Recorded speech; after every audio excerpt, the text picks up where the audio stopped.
Hello दोस्तों, welcome back to my YouTube channel. मेरा नाम है अनुज और आप देख रहे हो गवर्नमेंट इन्फो डेस्क।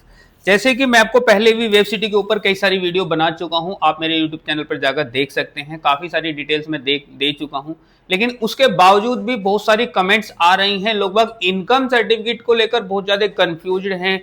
कहाँ से बनेगा, कैसे बनेगा, क्या डॉक्यूमेंटेशन होनी चाहिए, कितनी इनकम का होना चाहिए, वो बहुत सारे सवाल हर रोज कमेंट्स आ रहे हैं। पहले भी मैं ऑलरेडी उसके जवाब दे चुका हूं, लेकिन आज फिर उन कमेंट्सों को देखते हुए मैं आपके सामने फिर से हाजिर हुआ हूं उन सब कमेंट्स के जवाब लेकर, और साथ में कुछ नई ऐसी जानकारी जो आपने शायद पहले नहीं कहीं देखी होगी, नहीं सुनी होगी, तो उस सब जानकारी को भी लेकर मैं आपके सामने आया हूं। सबसे पहले मैं आपको फॉर्म दिखाना चाहूंगा। यही फॉर्म है जो आप वेब सिटी के साइट ऑफिस से लेके आए होंगे, आपके पास होगा, तो आप उसे कैसे भरोगे।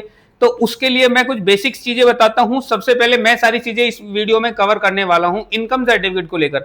आपकी जो भी क्वेरी रहेगी, कुछ भी क्वेश्चन रहेंगे, आप मुझे कमेंट्स करके फिर से पूछ सकते हैं। मैं फिर से उसका रिप्लाई करूंगा, फिर से जवाब दूंगा। मैं आपका साथ तब तक नहीं छोड़ूंगा जब तक आपका फॉर्म कंप्लीट फिल नहीं होगा। तो मैं आपको सबसे पहले दिखाने वाला हूं ये हमारा फॉर्म है, और इस फॉर्म में एक आ रहा है व्यवसाय कोड और आय कोड और वार्षिक आय। ये सारे इनकम के ही स्रोत हैं। तो इन सब चीजों को मैं आपको बताना चाहूंगा। यदि आपको व्यवसाय कोड भरना है तो उसके लिए आपको भरना होगा, यदि आप नौकरी वाले हैं तो 01 भरेंगे, यदि आप व्यवसाय यानी कि बिजनेस वाले हैं तो 02 भरेंगे, या आप अन्य हैं। जैसे कि अन्य मैं क्यों बता रहा हूं, जैसे कि बहुत सारे कमेंट्स आ रहे थे कि कोई पेंशनर है, उनकी पेंशन से इनकम होती है, या कोई रेंट से इनकम होती है, या किसी की खेती से इनकम होती है, या कोई अदर सोर्सेज भी हो सकता है इनकम का। बहुत सारे सोर्सेज होते हैं इनकम के, तो उनके किसी और सोर्सेज से इनकम होती है, तो वो 03 अपना कोड फिल करेंगे। अब यहीं से एक सवाल और पैदा होते हैं कि वो अपना कोड तो फिल कर देंगे, लेकिन वो अपना इनकम सर्टिफिकेट कैसे बनवाएंगे, उनका इनकम सर्टिफिकेट कैसे बनेगा, कि वो अपना क्या दिखाएं। तो उसके लिए आप अपने नियर बाई किसी भी जनसेवा केंद्र पर जाएंगे और उन्हें बता सकते हैं कि मैं ये कार्य करता हूं और मुझे अपना एक इनकम सर्टिफिकेट चाहिए और इतनी इनकम का चाहिए। ईडब्ल्यूएस, यदि आपकी ईडब्ल्यूएस के अकॉर्डिंग इनकम है, यानी कि 3 लाख से नीचे की इनकम है, तो आप 2 का, 2.5 का, 3 का आप उतना उनसे बनवा सकते हो। आप अपनी स्टेटमेंट दे सकते हो उन्हें अपने प्रूफ के तौर पे। और यदि आपकी उससे अधिक इनकम है, आपकी 5, 6, 4 जो भी इनकम है, एलआईजी के लिए आपकी इनकम एप्लीकेबल है, तो आप उसे भी देके आप अपना इनकम सर्टिफिकेट बनवा सकते हो। तो उसके लिए बस आपको अपनी बैंक की स्टेटमेंट देनी होगी।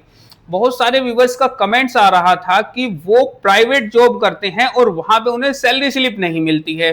तो उसका एक सबसे बेस्ट सॉल्यूशन ये है, आप अपने ऑफिस में, अपनी कंपनी में अपने ऑनर से बात करोगे, उन्हें अपनी समस्या बताओगे और उनसे बोलोगे कि मुझे एक लेटर पैड पे आप ये लिख के दे दीजिए कि ये वर्कर हमारे यहाँ जॉब करता है और इसको हम 20,000, 25,000, 15,000 जो भी वो आपको सैलरी देते हैं, कि वो उस पर आपको लिख के दे देंगे टाइप करके कि हम इसको इतनी सैलरी देते हैं। तो उस बेसिस पे आपका इनकम सर्टिफिकेट बन जाएगा। तो वो सारी चीजें भी क्लियर हो जाती है। दूसरा, इसमें एक 15 नंबर है, इसमें है इनकम आय। तो इसमें बहुत सारे कमेंट्स आ रहे थे कि इसमें क्या भरना है। इसमें आपको जो आपका इनकम सर्टिफिकेट बनेगा, एनुअल इनकम जो उसमें दिखाई देगी, आपको इसमें सिर्फ वही डालनी है। तो ये चीजें ध्यान रहे, फॉर्म को बहुत केयरफुल तरीके से भरना है। कोई भी कहीं भी आप अटक रहे हो, फॉर्म फिल करने में कोई मिस्टेक्स आ रही हो, कोई प्रॉब्लम आ रही हो आपके सामने, तो आप मुझे कमेंट्स कर सकते हैं, मैं उसका रिप्लाई करूंगा। यदि आपने अभी तक मेरा चैनल सब्सक्राइब नहीं किया है तो चैनल कर लीजिए सब्सक्राइब, क्योंकि आप लोग आते हो, वीडियो देखते हो और चले जाते हो, चैनल सब्सक्राइब नहीं करते हो। यदि आप चैनल सब्सक्राइब नहीं करोगे तो आप तक वो इंफॉर्मेशन कैसे पहुंचेगी जो मैं हर रोज अपने चैनल पर देता हूं। और वेब सिटी से रिलेटेड पहले ही मैंने अपनी बहुत सारी वीडियोस बना रखी हैं जो मेरे चैनल पे ऑलरेडी डली हुई हैं। तो यदि आपको कोई भी प्रॉब्लम आई है तो आप उन वीडियो को जाकर देख सकते हो और आपकी सारी प्रॉब्लम्स का सॉल्यूशन हो जाएगा। अब हम आते हैं, कुछ कमेंट्स आए हुए हैं जो बहुत ज्यादा इंपॉर्टेंट है, मुझे ऐसा लगा आपके साथ में शेयर करनी चाहिए, तो मैं आपके साथ में अपनी कमेंट्स शेयर करता हूं। एक व्यूअर्स का कमेंट्स आया था, कुछ गर्ल्स अनमैरिड हैं, वो भी फॉर्म फिल करना चाहते हैं, तो वो पूछ रहे हैं कि क्या वो फॉर्म फिल कर सकते हैं। तो जी हाँ, मैं आपको बताना चाहता हूं, यदि कोई गर्ल्स है अनमैरिड है या बॉयज है अनमैरिड है, फैमिली के साथ में रहते हैं और फिर भी अपना फॉर्म फिल करना चाहते हैं, तो वो अपना फॉर्म फिल कर सकते हैं। लेकिन कंडीशन एक ही है, यदि वो अर्निंग करते हैं, यानी कि वो सैलरीड हैं, जॉब कर रहे हैं, तो उन्हें अपना इनकम सर्टिफिकेट अलग से बनवाना पड़ेगा। साथ में बहुत सारे कमेंट्स आ रहे हैं कि हमारी तो सैलरी स्लिप है, हम आईटीआर लगा सकते हैं, सैलरी स्लिप लगा सकते हैं। तो ऐसा नहीं है। यदि आपके पास में सैलरी स्लिप है या ITR है, आप सोच रहे हो कि आप उसे लगा के आपका काम हो जाएगा, वो आपका इनकम आप उसे दिखा सकते हो, तो ऐसा नहीं है। आपको इनकम सर्टिफिकेट ही बनवाना पड़ेगा जो तहसील से आपका बनेगा। विदाउट इनकम सर्टिफिकेट आपके डॉक्यूमेंट्स इनकम्प्लीट माने जाएंगे और आपका फॉर्म रिजेक्ट हो जाएगा। तो यदि आप नहीं चाहते कि आपका फॉर्म रिजेक्ट हो, तो ये मत सोचो कि मेरे पास ITR है और मेरे पास सैलरी स्लिप है, आपको इनकम सर्टिफिकेट बनवाना ही पड़ेगा। साथ में एक क्वेश्चन बहुत ज्यादा आ रहा था कि क्या 10 रुपए के स्टाम्प पे हम अपना एफिडेविट बनवा सकते हो। तो मैं बताना चाहता हूं भाई, पैसे बचाने की कोशिश बिल्कुल मत करो। आपने इतने सारे पैसे आप लगा रहे हो, फॉर्म खरीद रहे हो, साथ में DD बनवा के जमा कर रहे हो, डॉक्यूमेंटेशन करवा रहे हो, एक 10 रुपए के स्टाम्प के चक्कर में क्यों वो करना है। 100 रुपए का स्टाम्प, अब वो बोल रहे हैं कि फॉर्म में नहीं लिखा हुआ। हाँ, मैं बोल रहा हूँ फॉर्म में नहीं लिखा हुआ है, लेकिन वेव सिटी के साइट ऑफिस पे जो डॉक्यूमेंट्स लिस्ट लगी हुई है उसमें उन्होंने मेंशन कर रखा है कि 100 रुपए का स्टाम्प पेपर ही लगेगा। तो यदि आप 10 रुपए का लगा दोगे तो आप तो लगा के फॉर्म सबमिट कर दोगे, वो ले लेंगे, लेकिन अगर आपका फॉर्म रिजेक्ट हो गया तो इसको रिस्पॉन्सिबल आप खुद होंगे, इसके कोई और जिम्मेदार नहीं है। जो चीज मैं पहले ऑलरेडी मेंशन कर चुका हूं, फिर से वही मैं आपको बताने चाहता हूं। बहुत सारे लोगों का कमेंट्स आ रहा था कि सैलरी कैश में मिलती है। तो यदि सैलरी कैश में मिलती है तो उसे आप अपनी कंपनी से लेटर हेड लिखवा के ले सकते हो, उससे आप अपना इनकम सर्टिफिकेट बनवा सकते हो। नेक्स्ट क्वेश्चन आया था कि एक पासबुक को लेके बहुत सारे, कैंसिल चेक को लेके बहुत सारे लोगों को कंफ्यूज हैं कि उनके पास उनके पास चेकबुक अवेलेबल नहीं है, तो क्या वो पासबुक लगा सकते हैं। तो मैं आपको उसको क्लियर करना चाहता हूं कि हाँ, आप पासबुक लगा सकते हो, बट उसके लिए आपको बैंक से फोटो लगवा के अपनी पासबुक वेरीफाई करवानी पड़ेगी। बैंक से स्टाम्प लगवा के उसे वेरीफाई करवा दोगे तो आपकी वो पासबुक मतलब चल जाएगी, फिर उसमें कोई प्रॉब्लम नहीं आएगी। दूसरा, DD को लेके बहुत ज्यादा प्रॉब्लम्स आ रही हैं कि DD कहाँ बनवाएं, कैसे बनवाएं।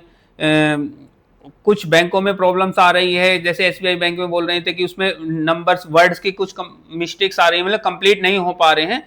तो यदि आपको भी कोई प्रॉब्लम्स आ रही है तो आप DD अपने फैमिली के किसी अदर मेंबर के अकाउंट से बनवा सकते हो, बट उसमें DD जो वो बने वो आपके नाम से होना चाहिए। ऐसा पॉसिबल होता है, बैंकों में बन जाता है। यदि आप भी जाके अपने बैंक में बात करोगे तो ऐसा हो जाएगा।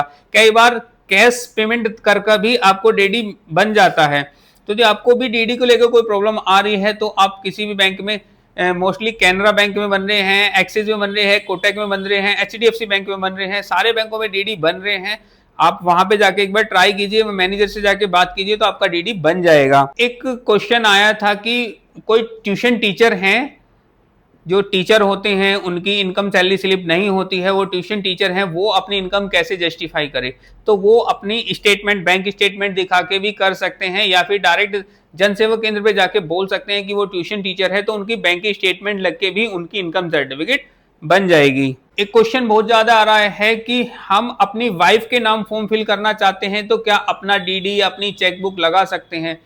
जी नहीं, अगर आप अपनी वाइफ के नाम फॉर्म फिल कर रहे हो तो सब कुछ उन्हीं के नाम का ही लगेगा। हाँ, बन आपके अकाउंट से सकता है, लेकिन उनके नाम का बनना चाहिए। रिटर्न अमाउंट के लिए जो वहां पे एक अकाउंट नंबर मांगा गया है वो भी उनका ही होना चाहिए, आपका नहीं होगा। यदि उनका डॉक्यूमेंट्स कंप्लीट नहीं है तो आप अपने नाम से कंप्लीट कीजिए फॉर्म को, लेकिन यदि उनके डॉक्यूमेंट्स है कंप्लीट तो ही उनके नाम से फॉर्म कंप्लीट कीजिए। ऐसा मत करना कि आधी चीजें उनकी लगा दो आप और आधी अपनी, उससे क्या होगा, आपका फॉर्म रिजेक्ट हो जाएगा। और यदि अभी भी आपका कोई और क्वेश्चन है जो आपको पूछना है या शायद मैं उसका आंसर नहीं दे पाया हूं, आप चाहते हो क्लियरली उसे कि क्या उसमें डिस्कस करना मुझसे, तो आप मुझे कमेंट्स कर सकते हो सकता है नेक्स्ट वीडियो में मैं आपके क्वेश्चन को लेकर आ जाऊं। तो और अभी तक मेरा चैनल यदि आपने सब्सक्राइब नहीं किया है तो चैनल को कर लीजिए सब्सक्राइब, क्योंकि मैं हर रोज वेव सिटी से रिलेटेड या कोई भी गवर्नमेंट इंफॉर्मेशन जो भी आती है, नई स्कीम्स या नई जानकारी जो भी गवर्नमेंट से रिलेटेड आती है, मैं सारी चीजें अपने चैनल पर मेंशन करता रहता हूं। तो मिलते हैं अगली वीडियो में, तब तक के लिए थैंक यू सो मच।